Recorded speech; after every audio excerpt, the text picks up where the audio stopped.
Nunca olvidaré el momento en que mi mundo se derrumbó. Era una tarde de domingo, esa clase de tarde tranquila donde el sol entra por las ventanas y todo parece estar en su lugar. Estábamos en la casa de Carmen, mi suegra, como cada maldito domingo desde que me casé con Manuel. 260 domingos exactamente, cada uno más sofocante que el anterior. La mesa estaba puesta con su vajilla de porcelana fina, esa que solo usaba para demostrar su supuesta superioridad. El mantel blanco almidonado despedía un olor a lavanda y vanidad que me revolvía el estómago. Cada pliegue perfectamente planchado parecía un recordatorio de todas las formas en que yo nunca sería suficiente para esta familia. Carmen estaba sentada en la cabecera, como una reina en su trono, observándome con esos ojos fríos que siempre me hacían sentir como una intrusa en mi propia familia. «Sofía», dijo con ese tono condescendiente que tanto detestaba, saboreando cada sílaba de mi nombre como si fuera veneno. «He notado que las cortinas de tu sala están un poco gastadas. Una mujer de verdad sabe mantener su hogar impecable. No sé qué les enseñan a las chicas de tu generación». Sus palabras eran como agujas, pequeñas pero diseñadas para causar dolor. El reloj de pared hacía tic-tac, midiendo los segundos de mi humillación. Podía sentir la mirada de las fotografías familiares en las paredes, todas ellas con Carmen en el centro, sonriendo triunfante. Respiré profundo, como había aprendido a hacer durante estos 5 años de matrimonio. No reacciones, Sofía. Sonríe y asiente. Mañana todo será mejor. Mentiras que me repetía cada domingo. No era la primera vez que me humillaba, y probablemente no sería la última. «Mamá tiene razón», intervino Manuel sin siquiera mirarme, cortando un pedazo de carne con movimientos mecánicos. El sonido del cuchillo contra la porcelana me hacía rechinar los dientes. Mi marido, el hombre que prometió amarme y protegerme, asentía como un perro obediente. «Deberías prestar más atención a esos detalles, Sofía». Mi corazón se apretó en mi pecho. El tenedor en mi mano pesaba como plomo. ¿Dónde está el hombre que me llevaba flores cada viernes? El que me susurraba que yo era su mundo. ¿Cuándo había dejado de ser su esposa para convertirme en el blanco de sus críticas? ¿En qué momento exacto dejó de defenderme y comenzó a ser cómplice de ella? Intenté defenderme, explicar que había estado trabajando doble turno en el hospital para ayudar con las finanzas, para pagar las cuentas que él no podía cubrir con su salario. Pero Carmen levantó su mano con un gesto imperioso, sus anillos de oro brillando bajo la luz del candelabro como pequeñas armas. «No me interesa escuchar excusas. Una esposa debe ser impecable en todo momento». El aire en la habitación se sentía denso, casi imposible de respirar. Sentí las lágrimas amenazando que salir, quemándome los ojos, pero las contuve. No le daría esa satisfacción. Jamás. Fue entonces cuando decidí servir el postre. Necesitaba un momento para respirar, para escapar de esa mesa que se sentía como una guillotina. Me levanté con las piernas temblorosas y caminé hacia la cocina, pero mis manos temblaban tanto que tropecé con la alfombra persa que Carmen presumía había costado una fortuna. «Más de lo que ganarás en un año, querida», me había dicho una vez. Todo sucedió en cámara lenta. El sonido del cristal rompiéndose resonó en el comedor como un trueno. La tarta de manzana que había preparado con tanto cuidado, levantándome a las 5 de la mañana para que estuviera perfecta, ahora estaba desparramada por el suelo, mezclada con fragmentos de la bandeja de cristal que Carmen heredó de su abuela. Canela y azúcar manchaban la alfombra inmaculada, formando un patrón grotesco que parecía arte abstracto de mi propia humillación. El silencio que siguió fue ensordecedor. Hasta el reloj pareció detenerse. Podía escuchar mi propia respiración, rápida y superficial. Carmen se puso de pie lentamente, su silla raspando contra el piso de madera, un sonido que me erizó la piel. Su rostro se transformó en una máscara de furia contenida. Sus mejillas se tornaron rojas, sus labios una línea débil y cruel. Las venas de su cuello se marcaron. Torpe, inútil. Esa bandeja era una reliquia familiar, irreemplazable. Su voz subió con volumen con cada palabra, llenando cada rincón de la casa. «Manuel, ¿vas a permitir que tu esposa destruya el patrimonio de esta familia?» Lo que sucedió después quedará grabado en mi memoria para siempre. Manuel se levantó, su servilleta cayendo al suelo como una bandera de rendición. Mi rendición. Caminó hacia mí con pasos firmes, sus zapatos resonando contra el suelo como un verdugo acercándose. Por un momento estúpido y esperanzado, pensé que me defendería, que finalmente se pondría de mi lado. «Manuel, por favor», rogué mentalmente, «sé el hombre que conocí. Protégeme». Pero entonces su mano se levantó y sentí el ardor en mi mejilla antes de comprender lo que había pasado. El golpe resonó en la habitación. Me había abofeteado. Mi marido me había golpeado por complacer a su madre. El sabor metálico de la sangre inundó mi boca. «Obedece a mi madre», gritó con una intensidad que nunca antes había visto en él. Sus ojos, que una vez me miraron con amor, ahora solo reflejaban desprecio. «Arrodíllate y discúlpate, ahora». En ese momento, algo dentro de mí se rompió definitivamente. No fue solo el dolor físico de la bofetada, ni la humillación de estar arrodillada recogiendo vidrios mientras Carmen me observaba con satisfacción. Fue la comprensión clara y devastadora de que había sacrificado todo por un hombre que nunca me valoró. Mis dedos temblaban mientras recogía los fragmentos. Cada pieza de cristal reflejaba la luz del comedor como pequeños espejos acusadores. Podía sentir la mirada de Carmen sobre mi nuca, pesada como una losa. El silencio en la habitación era ensordecedor, roto apenas por el tintineo de los vidrios cayendo en mi palma. Un fragmento especialmente afilado me cortó el dedo índice y observé fascinada cómo una gota de sangre se deslizaba por mi piel, manchando el cristal transparente de rojo. El dolor era curiosamente bienvenido, algo tangible en medio de todo ese vacío emocional. Manuel no se había movido de su silla, ni siquiera había protestado cuando su madre levantó la mano contra mí. Podía oír su respiración desde donde estaba arrodillada, tranquila y pausada, como si nada extraordinario hubiera ocurrido, como si ver a tu esposa humillada fuera parte de la cena dominical. Recordé cómo llegamos a este punto. Hacía 2 años, Manuel vino a casa con una expresión de pánico absoluto. Era una tarde de octubre, el cielo gris presagiando tormenta. Lo recuerdo perfectamente porque acababa de preparar su comida favorita, cordero asado con patatas. El aroma aún llenaba la cocina cuando lo vi entrar pálido como un fantasma. Olía a sudor frío, a miedo, tan diferente a su habitual colonia cara. Su empresa estaba al borde de la quiebra, explicó entre sollozos que le sacudían todo el cuerpo. Había firmado como aval personal para un préstamo comercial que su socio había desviado. Las deudas ascendían a 406.000 euros. «Nos van a quitar todo», repetía una y otra vez, caminando de un lado a otro como un animal enjaulado. La casa, el coche, mi reputación, estaría arruinado, Sofía, arruinado. Sus pasos resonaban en el suelo de madera, ese mismo suelo que habíamos elegido juntos cuando compramos la casa, cuando aún creía en nosotros. Lo abracé mientras lloraba contra mi hombro. Su camisa se empapó con mis propias lágrimas. El cordero se enfrió en la mesa, intocado, su grasa solidificándose en el plato. Nunca lo había visto tan vulnerable, tan completamente destrozado. El hombre que siempre había sido mi roca se estaba desmoronando entre mis abrazos. Carmen, por supuesto, se negó a ayudar. «Es momento de que Manuel aprenda a ser responsable», declaró con frialdad cuando fuimos a pedirle ayuda, tomando su té con parsimonia en su salón impecable, aunque todos sabíamos que tenía más que suficiente dinero guardado. Sus inversiones, sus cuentas bancarias, las propiedades que había heredado del padre de Manuel. La taza de porcelana tintineó delicadamente contra el platillo cuando la dejó sobre la mesa, un sonido civilizado que contrastaba brutalmente con la crueldad de sus palabras.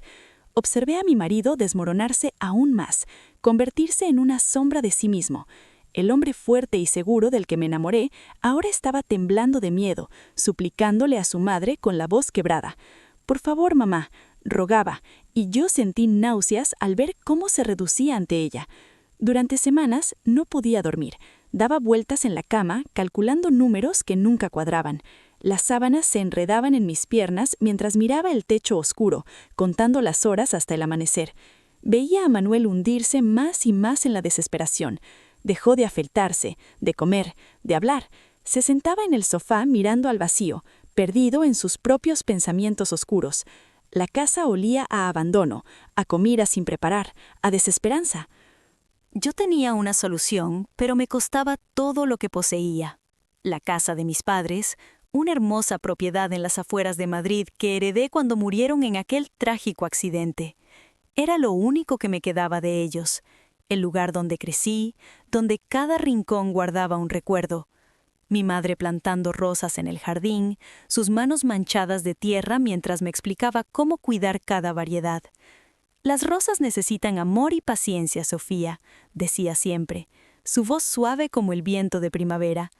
Mi padre enseñándome a andar en bicicleta en el camino de entrada, su risa resonando cuando finalmente logré mantener el equilibrio. Las navidades, los cumpleaños, toda mi infancia estaba en esas paredes de piedra caliza que se doraban con el sol de la tarde. «Podemos vender mi casa», dije finalmente una noche, con el corazón rompiéndose. Las palabras me quemaron la garganta al salir, ásperas como cristales rotos.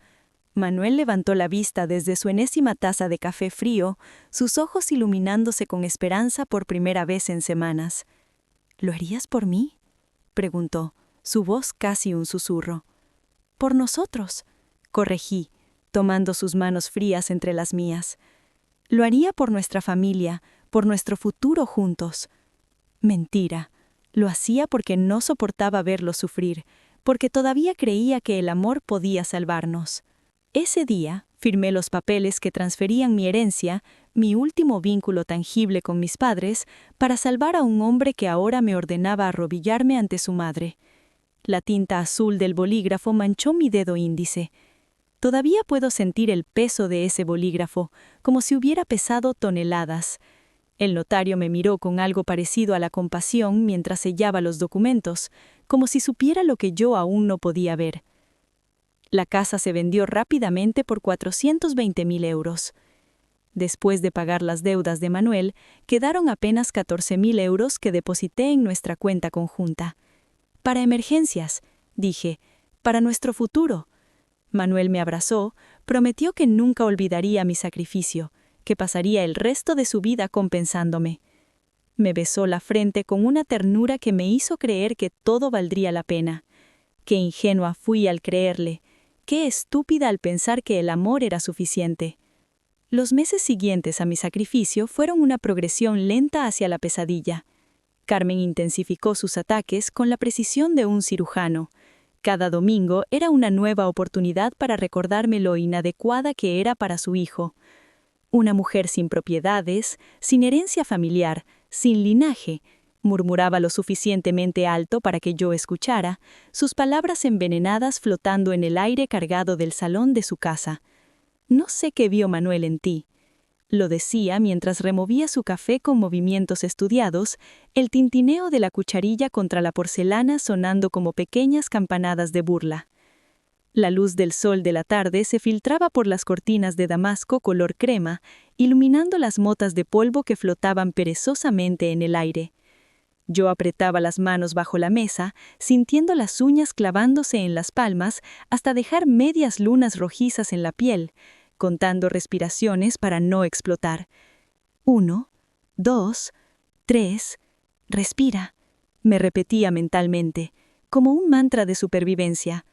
Las paredes de esa casa estaban cubiertas de retratos familiares que me miraban con ojos de desaprobación. Generaciones de Moreno juzgándome desde sus marcos dorados. A veces sentía que hasta ellos susurraban sobre mi indignidad. Pero lo que realmente me destrozó fue descubrir que Manuel había estado compartiendo detalles íntimos de nuestra vida con Carmen. Un día, mientras limpiaba la casa de mi suegra, porque ahora también era mi obligación ayudarla con las tareas domésticas, escuché su conversación telefónica. El olor a productos de limpieza se me había pegado a las manos, ese olor químico a limón artificial que me provocaba náuseas. Estaba de rodillas, fregando el suelo de mármol del pasillo con movimientos mecánicos, sintiendo cómo el agua fría empapaba mis pantalones, cuando su voz atravesó la puerta entreabierta del estudio. Sí, la tonta vendió la casa de sus padres, 406.000 euros para salvar tu patético negocio, y ahora la tienes exactamente donde queremos, sin nada, completamente dependiente de ti. Me quedé paralizada, el trapo de limpieza goteando agua jabonosa sobre mis rodillas. El líquido tibio se extendía por la tela, pero yo no lo sentía. Las palabras «donde queremos» resonaban en mi cabeza como alarmas. Queremos, plural. Ellos dos, juntos, siempre juntos. Hubo una pausa. «¿Manuel? ¿Sigues ahí?» Sí, mamá. Escuché la voz de mi marido al otro lado, tan clara como si estuviera junto a mí. Mi estómago se contrajo violentamente. Tenía el teléfono en altavoz. Ni siquiera se molestaba en ocultar sus conspiraciones. Hiciste bien. Ahora es momento de la siguiente fase. Sentí que el suelo se movía bajo mis pies, ese mismo suelo que acababa de limpiar con tanto esmero. El mármol frío parecía hundirse, como si fuera arena movediza. ¿La siguiente fase? ¿De qué estaban hablando? Me escondí detrás de la puerta, dejando caer el trapo sin hacer ruido, mi corazón latiendo tan fuerte que temí que me escucharan. El pulso me martilleaba en las sienes con un ritmo frenético. Podía sentir cada latido en mi garganta, en mis oídos, en mis dedos temblorosos. El dinero que quedó, los 14.000 euros en la cuenta conjunta, continuó Carmen con voz calculadora, fría como el hielo. Es momento de moverlos. Transfiérelos a la cuenta que abrimos a tu nombre solo. Cuando llegue el momento del divorcio, ella no podrá reclamar nada. Sin casa, sin ahorros, sin nada que la ate a ti, excepto papeles que probarán que ella voluntariamente dio todo su dinero durante el matrimonio. Mi sangre se congeló. Cada palabra era una puñalada meticulosamente colocada. ¿Divorcio? ¿Habían planeado esto desde el principio? Mis piernas temblaban, amenazando con ceder bajo mi peso. Me apoyé contra la pared, sintiendo el papel tapiz rugoso bajo mis dedos húmedos. ¿Estás segura, mamá? La voz de Manuel sonaba dudosa, pero no arrepentida, solo insegura, como quien duda sobre qué corbata ponerse, no sobre destruir la vida de alguien. ¿Cruel? Pensé amargamente. ¿Ahora te preocupa la crueldad? ¿Cruel? Carmen soltó una carcajada que me heló hasta los huesos. Era una risa sin humor, pura maldad destilada. Hijo, esa mujer nunca fue digna de ti. Es una simple enfermera sin familia, sin conexiones. Necesitas a alguien de tu nivel social. Ya he hablado con Valentina Márquez. Su padre es dueño de 3 fábricas y está muy interesada en ti. Pero primero debemos librarnos de este obstáculo. La palabra obstáculo cayó sobre mí como ácido. Eso era yo para ellos, un obstáculo, una molestia a eliminar. No una persona, no su esposa, no alguien que había sacrificado todo por amor. Solo un estorbo en su camino hacia algo mejor. Salí de esa casa en shock, olvidando el trapo, el cubo de agua, todo. El sol brillante del exterior me cegó momentáneamente.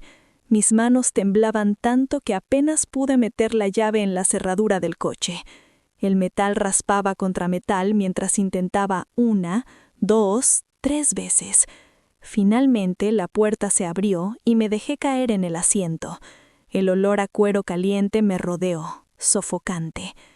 Conduje en automático hasta llegar a un parque donde finalmente las lágrimas fluyeron. Me estacioné bajo un árbol inmenso cuyas ramas formaban un techo verde sobre el coche. No eran solo lágrimas de tristeza, sino de rabia. Una rabia ardiente que me quemaba desde dentro, que me ahogaba, que exigía salir. Golpeé el volante 1 vez, 2 veces, hasta que mis nudillos dolieron. Me habían usado, manipulado, despojado de todo lo que tenía. Y lo peor de todo, lo habían planeado minuciosamente. Mientras yo soñaba con nuestro futuro juntos, ellos calculaban cómo destruir el mío. Esa noche, cuando Manuel llegó a casa, lo observé con nuevos ojos. Actuaba normal. Me preguntó sobre mi día con esa voz casual y despreocupada. Me dio un beso en la frente como si nada. El mismo beso de siempre, tibio y rutinario. Sus labios se sentían extraños contra mi piel, como los de un desconocido. Yo sabía la verdad. Era un actor consumado, y yo había sido su víctima perfecta. Pero algo había cambiado en mí. La mujer ingenua había muerto en ese pasillo empapado de agua jabonosa, y en su lugar nacía alguien diferente, alguien más fuerte, alguien que ya no sería una víctima. Durante las siguientes semanas me convertí en una espía en mi propia vida. Revisé extractos bancarios en secreto, el corazón latiéndome fuerte cada vez que escuchaba las llaves de Manuel en la puerta. Descubrí que efectivamente había transferido los 14.000 euros a una cuenta personal. El número de cuenta estaba registrado a su nombre solo, abierta 3 meses antes de que yo descubriera su supuesta infidelidad con Clara. Encontré correos electrónicos borrados donde discutía estrategias de divorcio con un abogado. Había mensajes de texto con Valentina Márquez, la heredera que Carmen había mencionado, llenos de emojis de corazones y planes para cuando finalmente sea libre. En uno de ellos Manuel escribía: «Solo un poco de paciencia, mi amor. Pronto estaremos juntos y con todo el dinero que necesitamos». Cada descubrimiento era una puñalada, pero también combustible para lo que estaba por venir. Porque si algo había aprendido de trabajar en el hospital durante 10 años, era paciencia. La paciencia para esperar el momento exacto, para planificar cada movimiento, para ser más inteligente que aquellos que te subestiman. Recordaba a las pacientes de emergencia que llegaban en crisis. Las que sobrevivían no eran las que entraban en pánico, sino las que mantenían la calma y pensaban con claridad. Comencé a documentar todo. Fotografié conversaciones. Grabé llamadas telefónicas, con una aplicación que descubrí en Internet. Guardé copias de extractos bancarios. Creé una carpeta digital encriptada con todas las evidencias. Pero sabía que eso no sería suficiente. Necesitaba algo más, algo que los destruyera tan completamente como ellos intentaban destruirme. La oportunidad llegó de la manera más inesperada. Un martes por la tarde, Carmen me llamó con urgencia. «Sofía, ven inmediatamente. He tenido un pequeño problema con mi presión arterial y Manuel está en un viaje de negocios». Su voz sonaba genuinamente débil, y a pesar de todo, mi instinto de enfermera se activó. Llegué a su mansión en 20 minutos.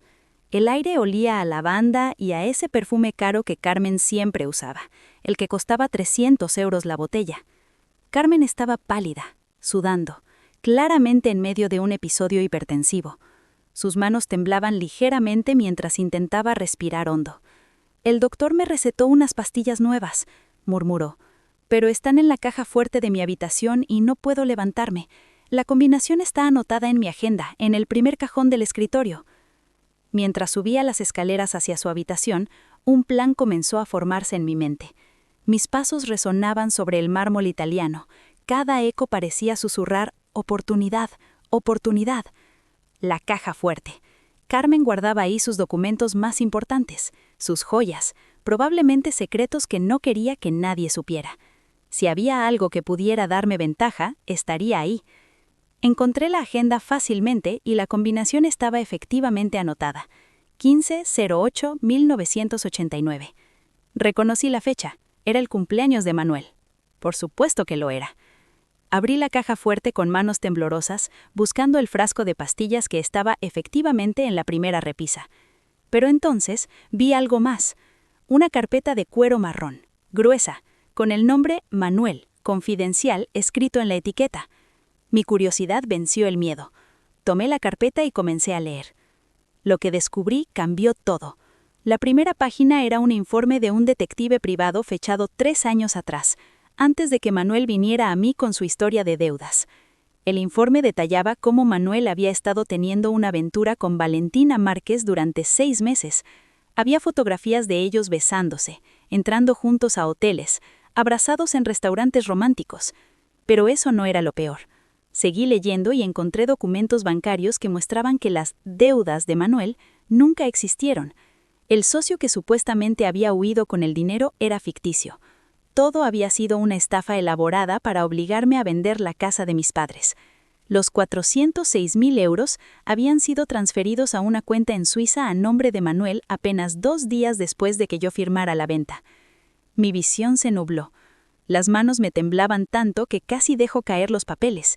El sonido de mi respiración agitada llenaba la habitación silenciosa. Sentía el sabor metálico del miedo y la rabia en mi boca. Había más, contratos prenupciales falsos que Manuel planeaba descubrir durante el divorcio para asegurarse de que yo no recibiera nada. Correos electrónicos entre Carmen y Manuel discutiendo cada paso.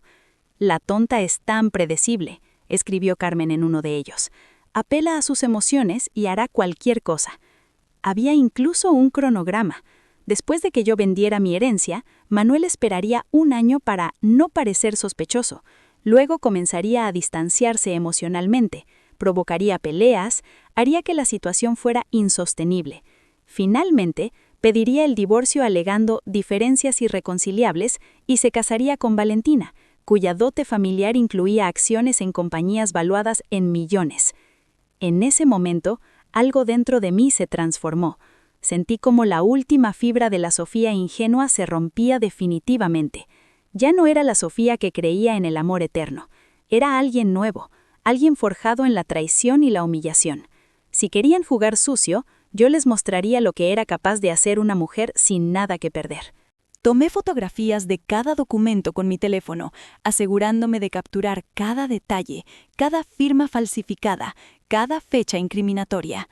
Mis manos temblaban ligeramente, no de miedo, sino de adrenalina pura.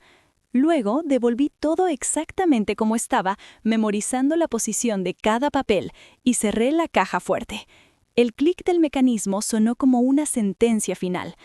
Bajé con las pastillas de Carmen, quien las tomó agradecida. Sus dedos arrugados rozaron los míos al aceptar el vaso de agua.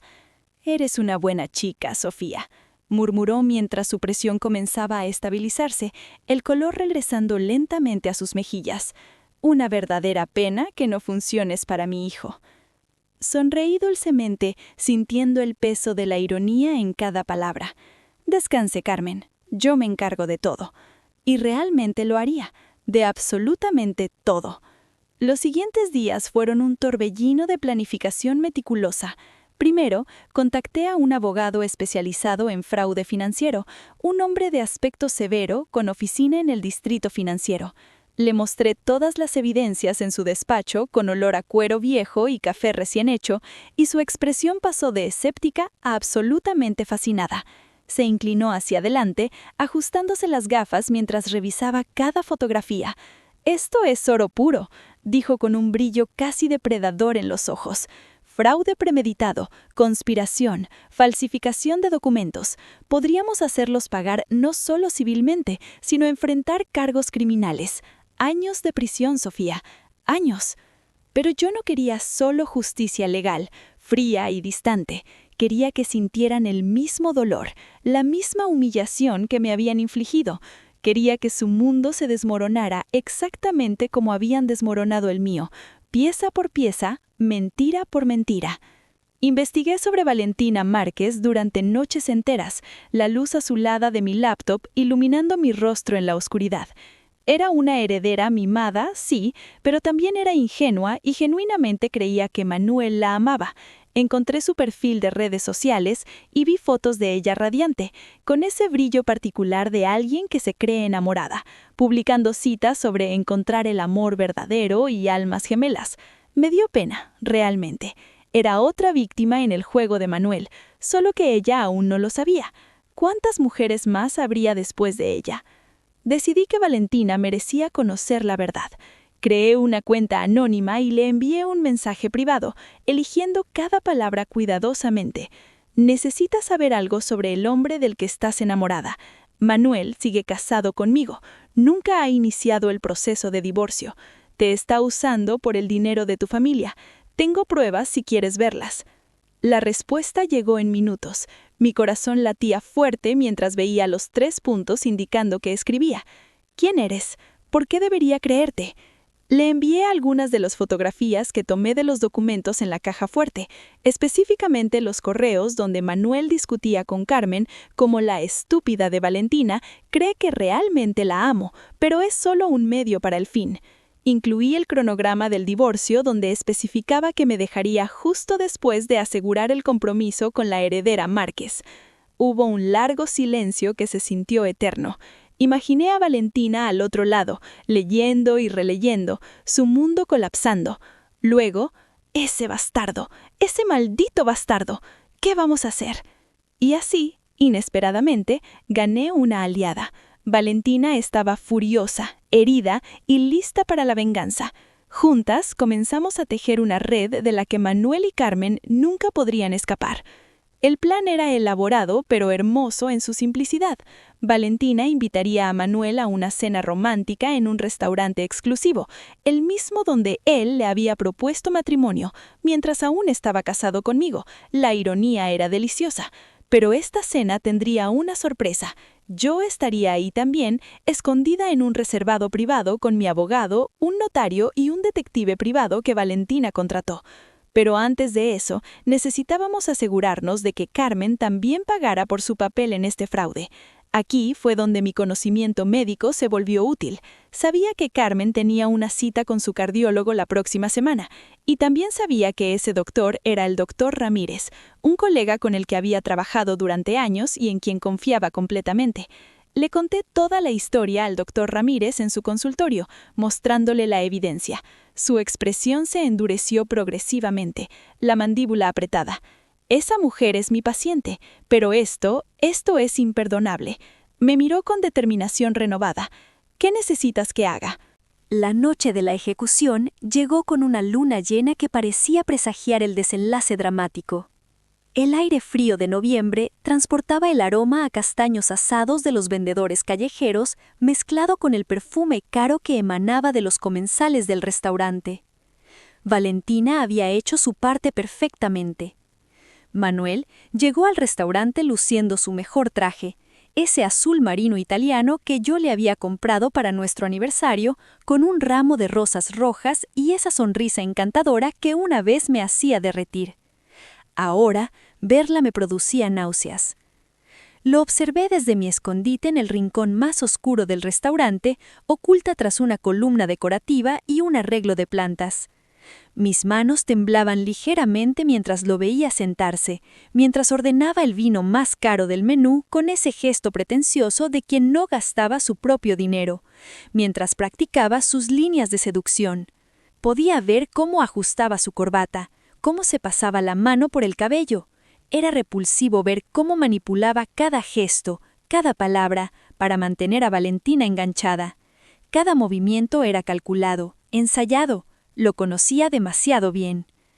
«Manuel», comenzó Valentina con voz dulce, aunque pude detectar el ligero temblor que solo alguien entrenado notaría. Él tomó su mano, besándola galantemente. «Lo que sea, mi amor, no tengo secretos para ti». La mentira salió de sus labios con una facilidad escalofriante. «¿Cuándo exactamente te divorciaste de tu esposa?» El silencio que siguió fue ensordecedor. El color drenó de su rostro como agua por un desagüe. Sus ojos se agrandaron y vi cómo su mandíbula se tensaba. ¿Qué? ¿De qué estás hablando?», tartamudeó. Pero Valentina sacó su teléfono con movimientos precisos y le mostró los documentos. La luz de la pantalla iluminaba el rostro cada vez más pálido de Manuel. «Estos dicen que sigues casado, que nunca iniciaste el proceso de divorcio, que planeabas usarme por el dinero de mi familia». Manuel intentó recuperarse, su cerebro claramente trabajando a toda velocidad para fabricar una excusa convincente. «Amor, alguien te está mintiendo. Son documentos falsos. Yo nunca...» «¿Nunca qué?». La voz llegó desde atrás de él. Mi voz. Me levanté de mi escondite y caminé hacia su mesa, sintiendo cómo mis tacones resonaban contra el suelo de mármol con cada paso deliberado. Mi abogado y el detective me seguían, sus presencias imponentes agregando peso al momento. El murmullo de las conversaciones cercanas se detuvo abruptamente.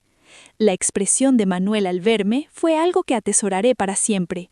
Shock, terror, incredulidad, todo mezclado en una máscara de pánico absoluto.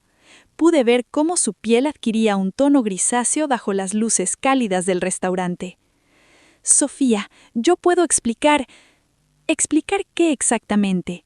Saqué mi propia carpeta de documentos, disfrutando el peso satisfactorio del papel en mis manos. ¿Explicar cómo inventaste una deuda falsa para robarme la herencia de mis padres? ¿Explicar cómo planeaste cada paso de tu traición con tu madre? ¿O explicar cómo pensabas dejarme sin nada mientras te casabas con tu amante? Las mesas cercanas habían comenzado a notar el altercado. Los murmullos se extendieron por el restaurante como ondas en un estanque. Algunos comensales sacaban discretamente sus teléfonos.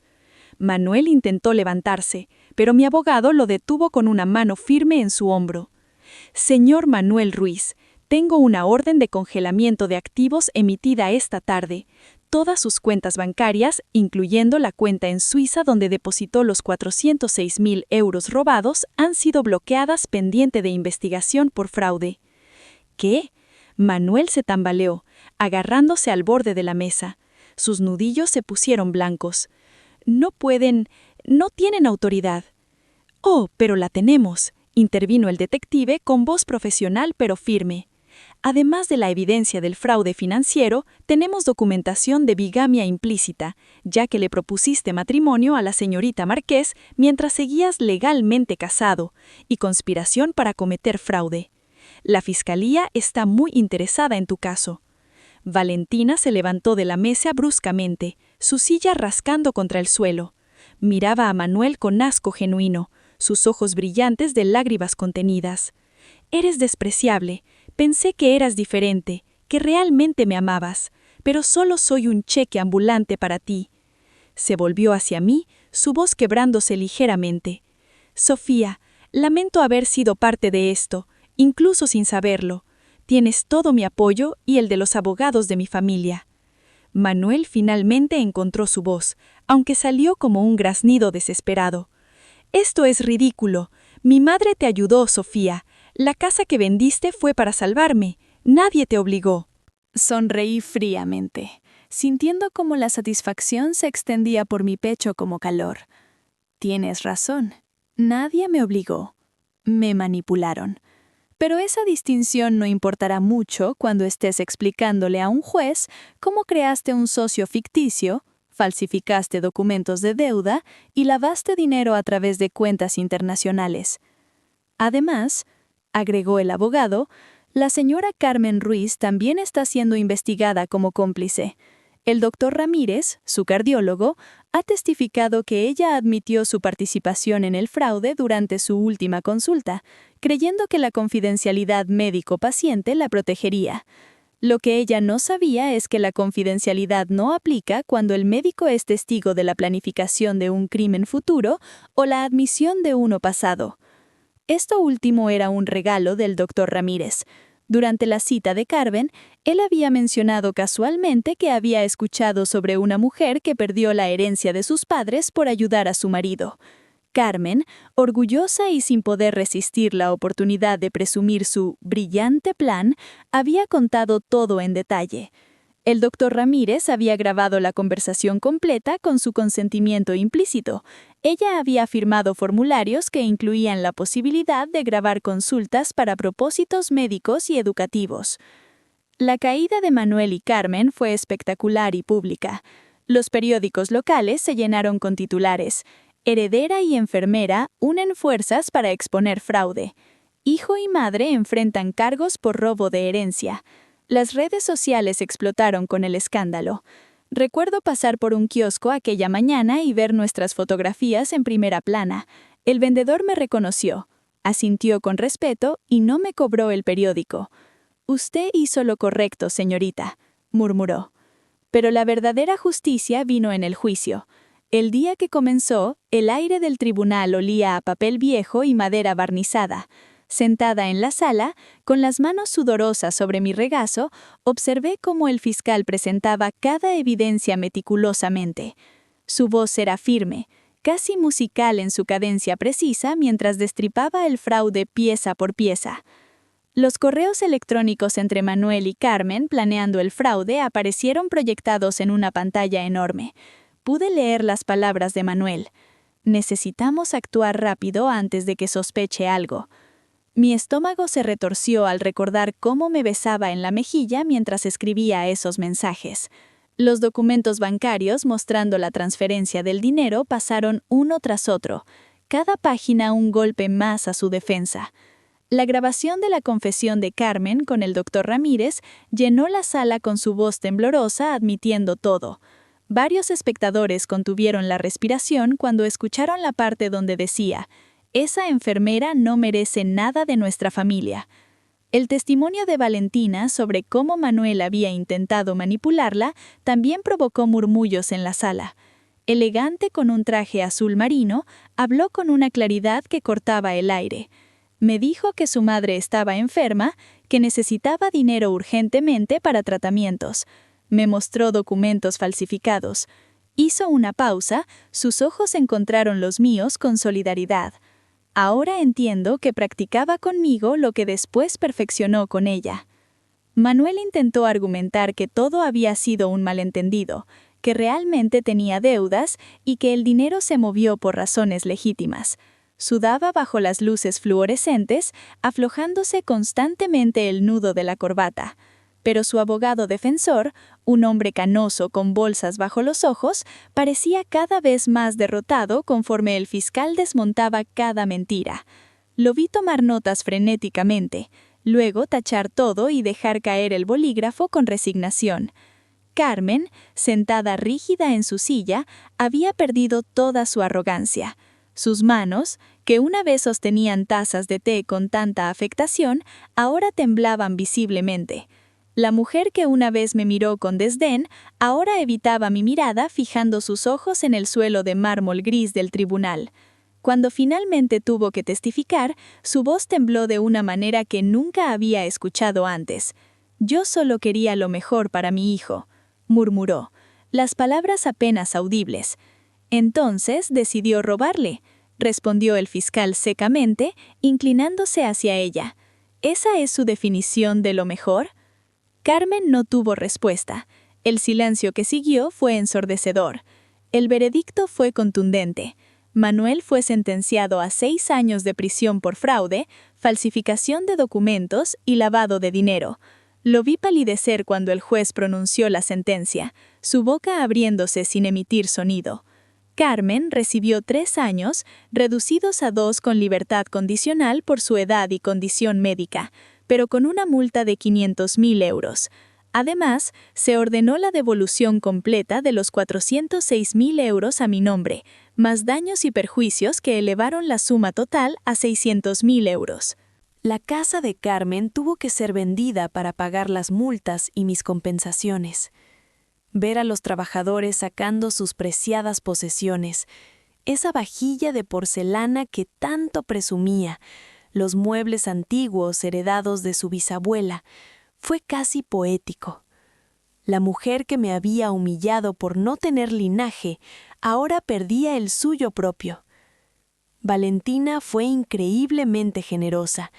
No solo testificó a mi favor, sino que me ofreció un trabajo en la división de salud de las empresas de su familia, con un salario que triplicaba lo que ganaba en el hospital.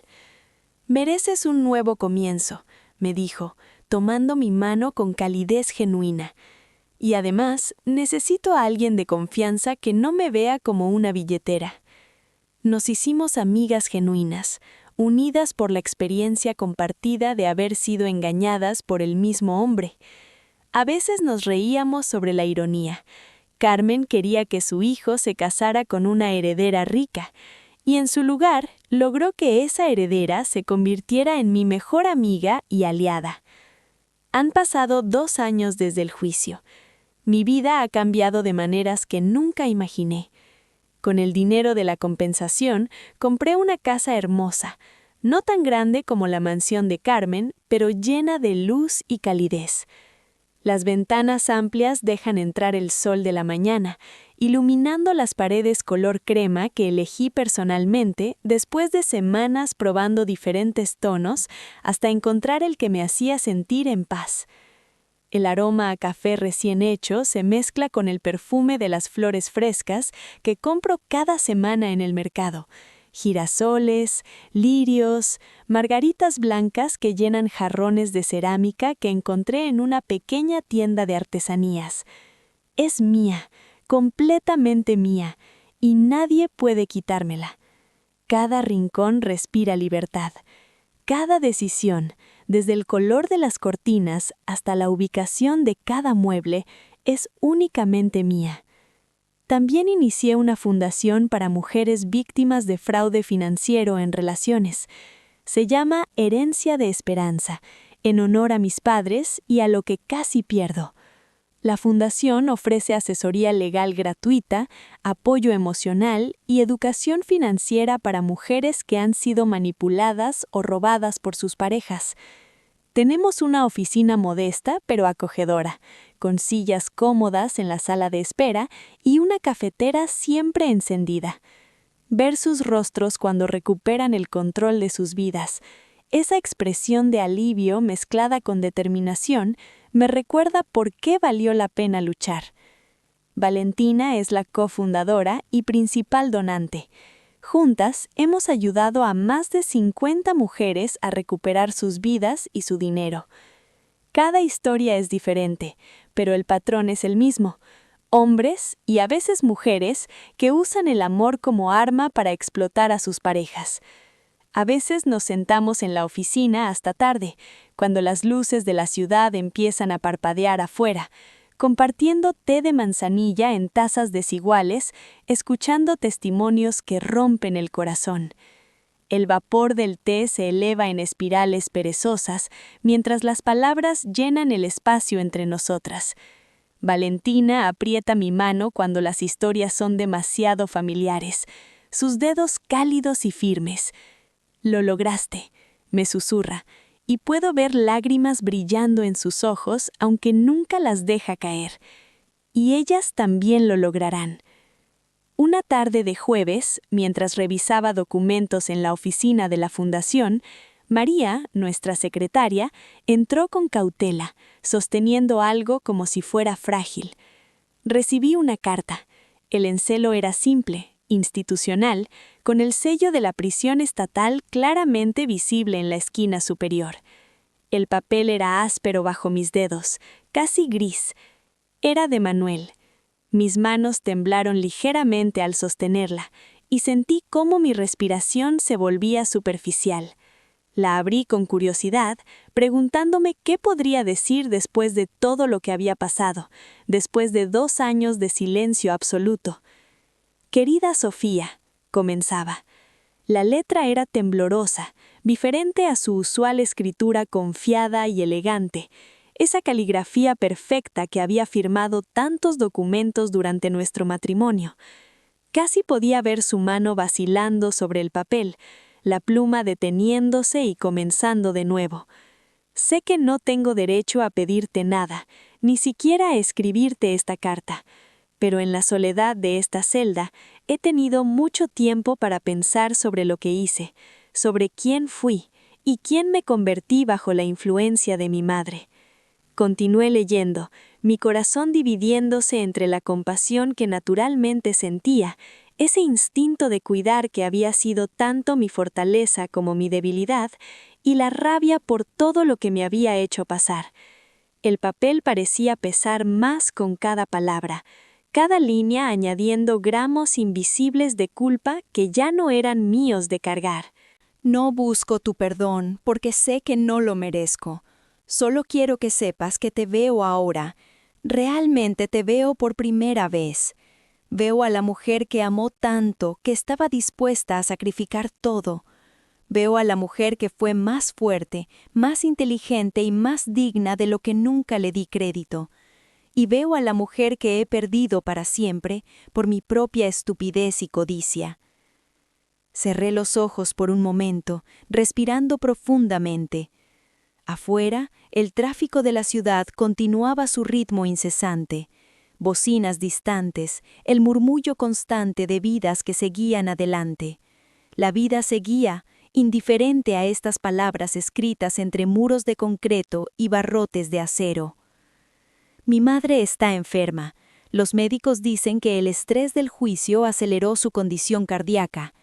Ella me culpa por todo. Dice que si hubiera sido más cuidadoso, si hubiera manejado mejor la situación, nunca toma responsabilidad por sus propias acciones. Y ahora entiendo, eso es lo que me enseñó. a nunca ser responsable, a siempre buscar el camino fácil, a usar a las personas. Estoy aprendiendo, Sofía.